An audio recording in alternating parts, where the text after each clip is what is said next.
Welcome back. Eshwar Prasad గారు మీరు చెప్పండి. SEZ పేరు పెట్టి స్పెషల్ ఎకనామిక్ జోన్స్ పెట్టి ఇండస్ట్రీని ఎక్కువ చేస్తున్నారు. దానివల్ల ట్రేడ్ యూనియన్స్ అన్నీ పోతున్నాయి. దానిపై మీరేమంటారు?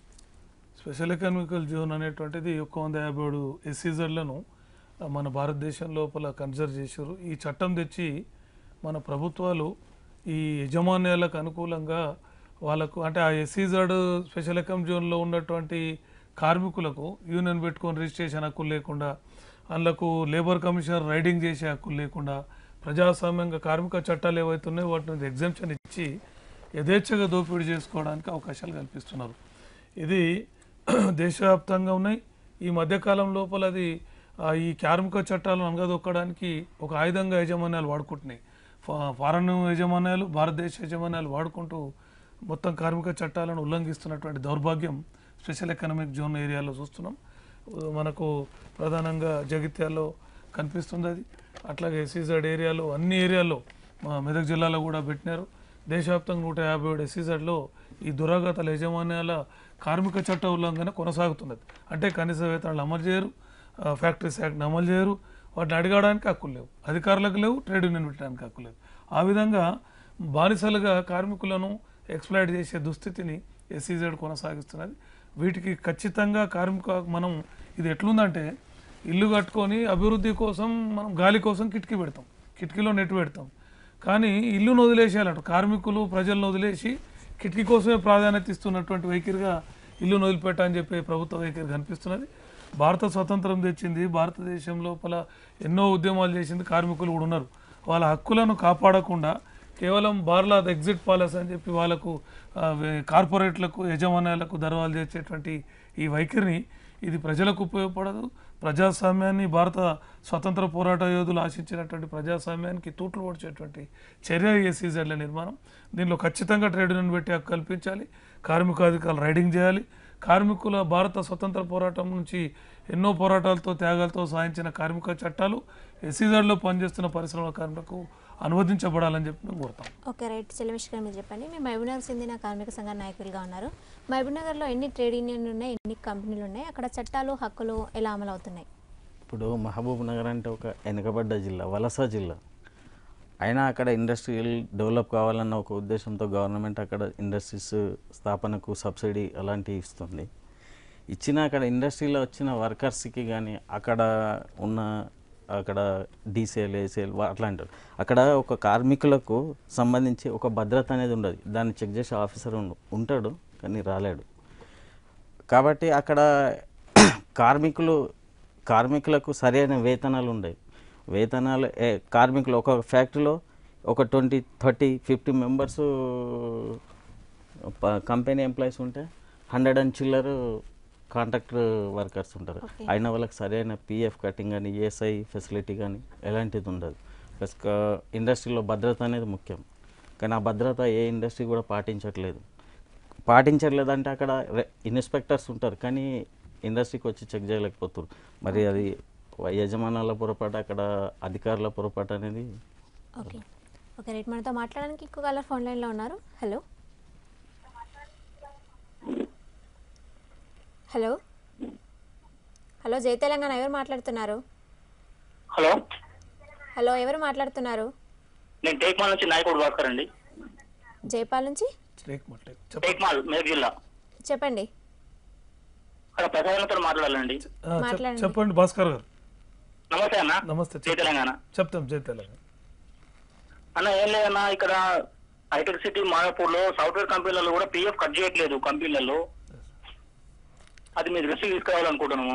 ఎస్ హైటెక్ సిటీ లోపల నాట్ ఓన్లీ PF కట్ చేయట్లేరు, అట్లాగే గ్రాట్యుటీ కూడా ఎవరైనా ఉద్యోగాలు వదిలేసిపోయిన సాఫ్ట్వేర్ ఉద్యోగులకు ఎవరికి కూడా గ్రాట్యుటీ చెల్లించట్లేరు. కార్మిక చట్టాలు కల్పించిన హక్కులన్నీ కూడా ఈ సాఫ్ట్వేర్ ఇండస్ట్రీలో హైర్ అండ్ ఫైర్ విధానాలతోటి మోసం చేస్తున్నారు. దీనికి సాఫ్ట్వేర్ కార్మికులందరూ కూడా ఐక్యం కావాలి. ట్రేడ్ యూనియన్ రిజిస్ట్రేషన్ ఆల్రెడీ ఈ మధ్యలో యున్నారు అని చెప్పి ప్రారంభించారు. అలాంటి సంఘంలోకి మీరు ఆర్గనైజ్ అయ్యి మనం కార్మిక హక్కుల అమలు కోసం ట్రేడ్ యూనియన్ ఉద్యమంలో రావడమే దీనికి పరిష్కారం. ఆ యాంగిల్లో మీరు పనిచేయాలని చెప్పి మా అప్పీల్. భాస్కర్ గారు. Okay, right. భాస్కర్ గారు ఫోన్ చేసినందుకు ధన్యవాదాలు. Okay, right. శ్రీనివాస్ గారు మీరు చెప్పండి. మీరు మెదక్ జిల్లాకు చెందిన కార్మిక సంఘ నాయకులుగా ఉన్నారు. మెదక్ జిల్లాలో ఎన్ని కంపెనీలు ఉన్నాయి, ఎన్ని ట్రేడ్ యూనియన్లు ఉన్నాయి, అక్కడ హక్కులు కానీ చట్టాలు కానీ ఎలా అమలు అవుతున్నాయి? మెదక్ జిల్లాలో అంటే దాదాపు ఒక ఐడిఏ పాశం మైలారంలోనే 80-90 పారిశ్రామిక వాడలు ఉన్నాయి.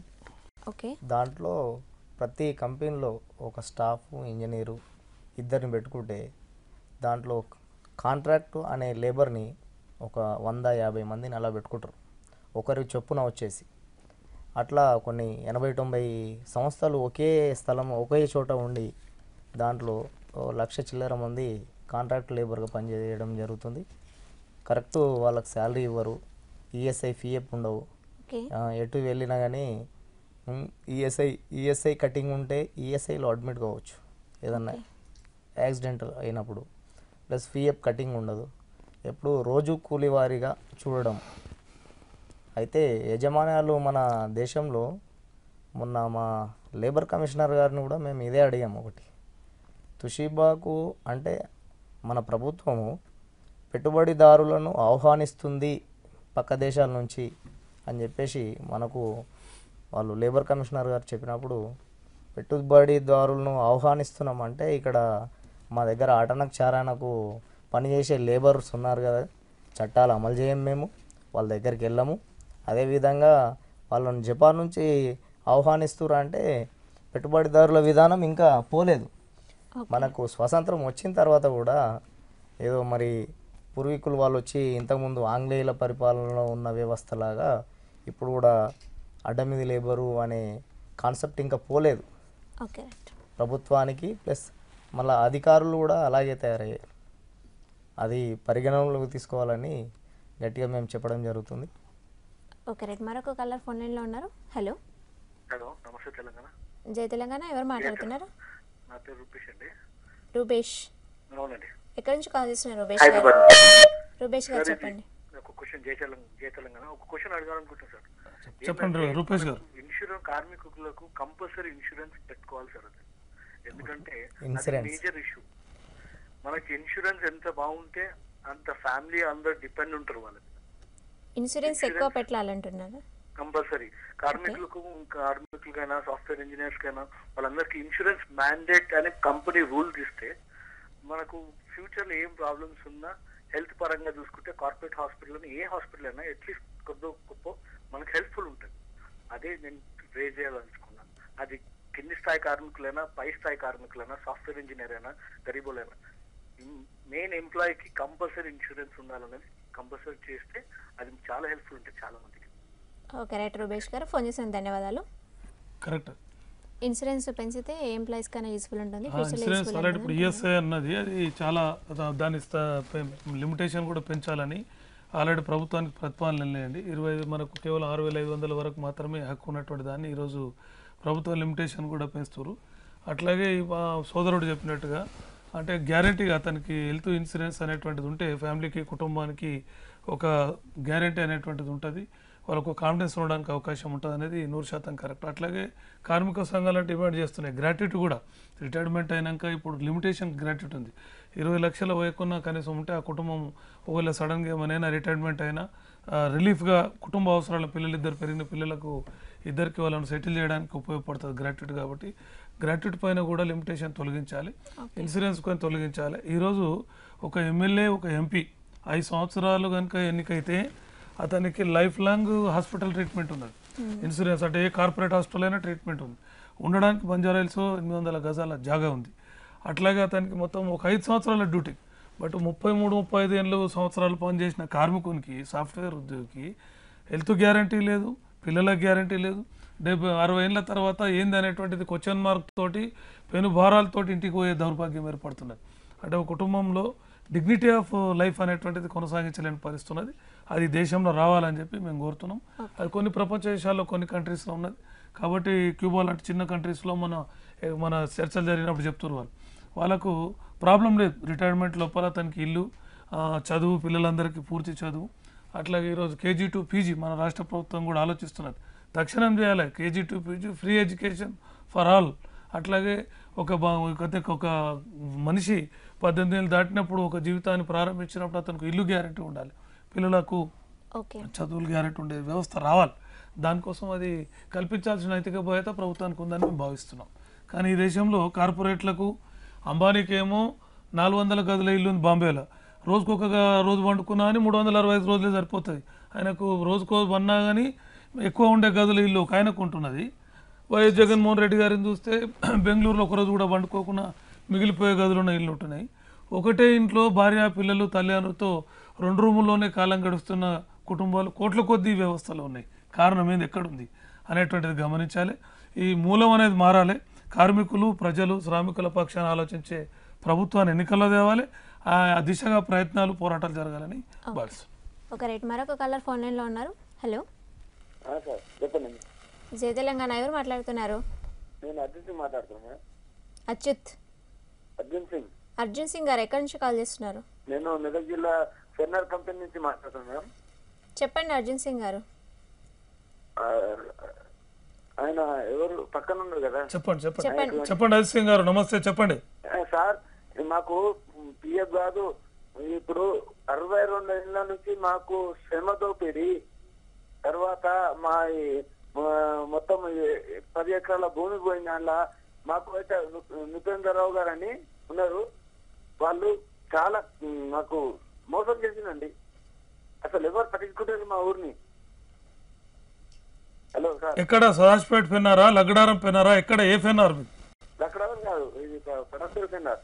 పటాన్చేరు పెన్నారు. మీరు ఇప్పుడు ఎంతమంది ఉన్నారు? మరి మీరు ఒకసారి సమావేశం ఏర్పాటు చేయగలుగుతారా బాధితులది? సిఐటియు వాళ్ళు చేస్తారని వాళ్ళకు పట్టం కట్టి మేము కూర్చోబెడితే వాళ్ళు మొత్తం అమ్ముడు పోయారండి. వాళ్ళు మొత్తం అమ్ముడు పోయారు. సార్, ఎదుర్కోవడానికి మీరు ఒకసారి సమావేశం ఏర్పాటు చేయండి. మీరు కలిసి ఆర్గనైజ్ అయితే దాన్ని టేకప్ చేయొచ్చండి. మీరు ముందు మేము కాంటాక్ట్ లెవెల్ కదండి, మా భూమి పోయినా మేము ఏం పోయినా కానీ మేము కాంటాక్ట్ లెవెల్ కింద ఉన్నాము. ఆంధ్ర నుంచి ఎక్కడి నుంచో వచ్చిన వాళ్ళంతా మొత్తం మంచిగా పర్మనెంట్ లేబర్ వాళ్ళు, పర్మనెంట్ వర్కర్స్ వాళ్ళు. మేము ఇక్కడ ఉండి ఈ ఊర్లోనే ఉండి మేము వాళ్ళ చేతికి మోచేతి నీళ్ళు తాగాల్సిన పరిస్థితి ఇచ్చిందండి మాకు. అన్యాయం, చాలా అన్యాయం. భూ నిర్వాసితులకు ఉద్యోగం ఇవ్వాల్సిన బాధ్యత నుంచి వైదొలుతున్నారు. దాన్ని ఎదుర్కోవాలి. ఎదుర్కోవడానికి మరి మీరు ఒకసారి ఆర్గనైజ్ కావాలి. ఒకసారి మీరు ఆర్గనైజ్ కావడానికి మా సహాయ సహకారం ఉంటాయి. చెప్పండి ఒకసారి. మా బాధ మీకు అర్థమైతలేదు సార్, ఇప్పుడు కూడా మీకు అర్థమవుతుంది. ఎవ్వరికి ఇంతమంది వచ్చారు, ఇంతమంది నీరు కాదు. మన స్థానికత్వం ఏమైనా ఉందా లేదా, అసలు అది కావాల్సింది. ఎక్కడో బీహార్, యూపీ, ఎవరు ఒరిస్సా వాళ్ళకు ఉన్న ప్రాధాన్యత మాకు లేదండి, మనకు లేదు. అవునండి, కరెక్ట్. వాళ్ళు అట్లాంటి ద్రోహం చేస్తున్నారు. అది తప్పది. స్థానికంగా భూ నిర్వాసితులకు ఇవ్వాలి ప్రాధాన్యత, ప్రయారిటీ ఇవ్వాలి. ఇంత పర్సంటేజ్ అయినా ఖచ్చితంగా డిక్లేర్ చేయాల్సిన బాధ్యత ఉన్నది గవర్నమెంట్. అన్నట్టు చాలా నాటకం వాళ్ళు వస్తున్నారు. వాళ్ళు మీరు అన్నట్టు చాలా నాటకం వాళ్ళు వస్తున్నారు. కానీ మనం పోం కదా, మనకు ఒక ఫ్యామిలీ ఉంటది, మన పిల్లలు ఉంటారు, మన ఒక ప్రొసీజర్ ఉంటది, మనకు ఒక లెక్క ఉంటది. కాకపోతే వాళ్ళు చిల్ల అవసరమా సార్? ఇది చాలా పొట్ట కుట్టి కోసం రండి, పర్లేదు. పొట్ట కుట్టేందుకు రావద్దు కదా. కరెక్ట్ అండి, మీరు చెప్పేటన్ని వాస్తవాలు. దీన్ని ఆర్గనైజ్ చేయాలి. మీరు గట్టిగా ఆర్గనైజ్ అయ్యి ఈ సమస్య పరిష్కారం కోసం ముందుకు రావాల్సిన అవసరం ఉన్నది. ఇప్పుడు 7 ఎకరాల పొలం మాది అందులో పోయించాలి. అయినా కానీ నేను ఇప్పుడు కొట్టలేదు. 65 సంవత్సరాలు 1972లో పెన్నా సంస్థ స్థాపించారు.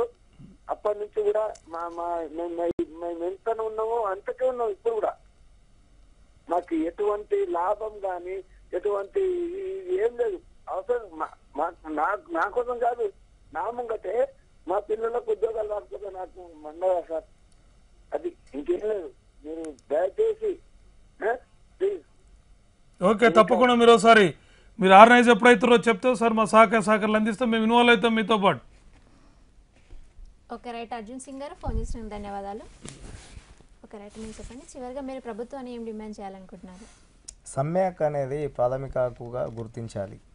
అది మా ఎజెండా, మొదటి డిమాండ్.